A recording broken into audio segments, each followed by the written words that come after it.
ආයුබෝවන්. අද අපි කතා කරන්නේ ඉන්දියාවයි පාකිස්තානයයි අතරේ මෑතකදී ගොඩ උත්සන්න වෙච්ච ආතතිය ගැන. ඔව්, තත්ත්වය ටිකක් බරපතලයි වගේ පේන්නේ. අපේ අතේ තියෙනවා මේ සිදුවීම් ගැන විස්තර තියෙන ලේඛනයක්. ඒකේ කියවෙනවා රාජතාන්ත්‍රික අනතුරු ඇංවීම්, හමුදා ක්‍රියාකාරකම්, ආර්ථික පියවර වගේ දේවල් ගැන. ඉතින් අද අපි බලමු මේ ලේඛනයේ තියෙන දේවල් ඇසුරෙන් මේ නොසන්සුන්කම මේ තරම් දුර යන හේතුණු ප්‍රධාන කාරණා මොනවද කියලා. හොඳයි. මුලින්ම අපේ අවධානය යොමු වෙන්නේ අර පාකිස්තානයේ කරපු ප්‍රකාශයට. එයාලා කියලා තිනෝ ඉන්දියාවෙන් ප්‍රහාරයක් ආවොත් එහෙම නැත්නම් අර ජල සැපයීමට බාධා කළොත් ඔව්, ඒකේ තමයි භයානකම කාරණය. යාලා කියලා තියෙනවා සම්පූර්ණ හමුදා ශක්තියම පාවිච්චි කරනවා කියලා. ඒ කියන්නේ න්‍යාෂ්ටික අවිපවා. ඔව්, න්‍යාෂ්ටික අවිත් ඒතුළුව. ඒ ප්‍රකාශය කරලා තියෙන්නේ රුසියාවේ ඉන්න පාකිස්තාන තානාපති මුහම්මද් ખાලිද් ජමාලි. එයා කියනවා එයාලට බුද්ධිතොරතුරු තියෙනවා කියලා නේද ඉන්දියාව ප්‍රහාරයක් සැලසුම් කරනවා කියලා. ඒක තමයි. විශ්වාසදායක බුද්ධිතොරතුරු ලැබිලා තියෙනවා කියලා කියන්නේ. ඉතින් ඒ නිසා තමයි මේ තරම් තදානතුරු ඇඟවීමක් කරන්නේ, විශේෂයෙන්ම අර සින්දු ගංගා ජල ගිවිසුම සම්බන්ධයෙන්. හයි.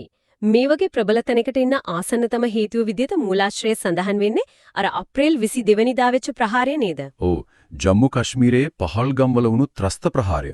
පුද්ගලයන් 24ක් මිය ගියා. ඉන්දියාවේ පැත්තෙන් තියෙන චෝදනාව තමයි මේකට සම්බන්ධයට පාකිස්තානය උදව් කරනවා කියන එක. පාකිස්තානය ඒක ප්‍රතික්ෂේප කරනවා, ඒත් ඉන්දියාවේ මතයේම ඉන්නවා.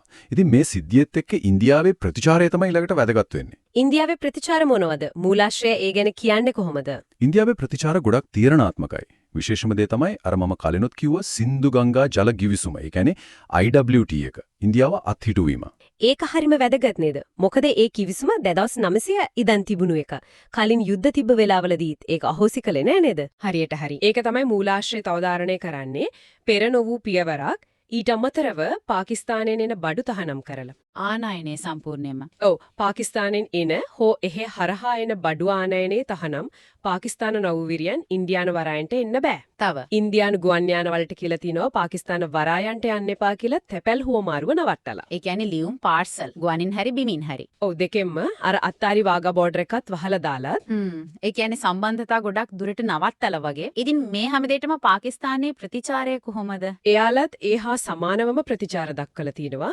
අර තානාපති ජමාලි IWT අත්හිටුවීම යුද ක්‍රියාවක් කියලා හඳුන්වලා ආයෙත් කියලා තියෙනවා සම්පූර්ණ බලයෙන් උත්තර දෙනවා කියලා. ඒ කියන්නේ අර න්‍යෂ්ටික තර්ජනය ආයෙත් මතක් කරලා. ඔව්, ඒ වගේම පාකිස්තාන ආරක්ෂක ඇමති කවාජා අසිෆ් එයා කියලා තියෙනවා ඉන්දියාව දිවිසුමක් කඩලා ඉන්දුගංගේ මනාහරි හැදුවොත් ඊට පහර දෙනවා කියලා. යටිතල පහසුකම් හැදුවත්. ඔව්, ඒ වගේම වතුර අවහිර කරන එකත් ආක්‍රමණයක් විදිහට සලකනවා කියලාත් කියලා තියෙනවා. මේ වචන හුවමාරුවත් එක්කම තමයි අර මිසයිල් කතාව එන්නේ නේ. හරියටම පාකිස්තානයේ අත්හදා බලනවා අබ්දාලි කියන මිසයිලියා මතු පිටේ ඉඳන් මතු පිටක විදින එකක්. ඒකේ දුර කිලෝමීටර් 450ක් වගේ නේද? න්‍යෂ්ටික ශීර්ෂත් ගෙනියන්න පුළුවන් කියලා තියෙනවා. ඔව්, එයාලා කියන්නේ නම් මෙහෙයුම් සූදානම බලන්න කලා කියලා. ඒත් ඉන්දියාව පැත්තෙන් මේක පේන්නේ මූලාශ්‍රයට අනුව බරපතල ප්‍රකෝප කිරීමක් විදිහට. ඇත්තෙන්ම මේ වගේ වෙලාවක මිසයිල් අත්හදා බලන එක තත්ත්වය තවත් දරුණු කරනවා. රාජතාන්ත්‍රික ආර්ථික පීඩන වලින් පස්සේ මේක හමුදාමය සංඥාවක් වගේ. ඒක එහෙම තමයි.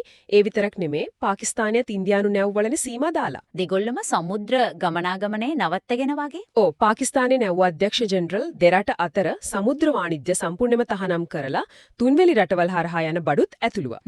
හැබැයි මූලාශ්‍රය කියනවා ඇත්තටම 2019 අර පුල්වාමා ප්‍රහාරයෙන් පස්සේ ඉන්දියාව 200% බදු දැම්ම නිසා දෙරටේ වෙළඳාම ගොඩක් අඩු වෙලා තිබුණේ කියලා. ඒත් මේකින් ඒක තවත් වැහෙලා. එතකොට මේ ඔක්කොම එකට තියලා බැලුවම මේ ලේඛනයෙන් අපිට පේන්නේ තත්ත්වය හරිම භයානක තැනකට ඇවිල්ලා තියෙන බව නේද? ඔව්, පාකිස්තානයේ න්‍යෂ්ටික මට්ටමට ඥානතුරු ඇඟවීම්, දශක ගානක ගිවිසුමක් අත්හිටුවම, මිසයිල් අත්හදා බැලීම්, වෙළඳාම ගමනාගමන සීමා කිරීම, මේ ඔක්කොම පෙන්වන්නේ තත්ත්වය ගොඩක් උණුසුම් වෙලා කියන එක. ඉතින් මේ අපි සාකච්ඡා කරපු මූලාශ්‍රයේ තොරතුරු දිහා බැලුවම අන්තිමට අපිට හිතන දෙයක් ඉතුරු වෙනවා. ඒ මොකද්ද?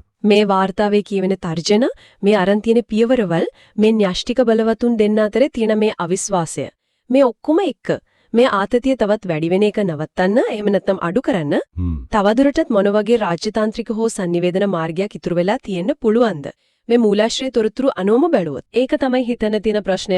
මේ තත්ත්වය තුල ඒ වගේ ඉඩක් තව තියෙනවද කියන එක.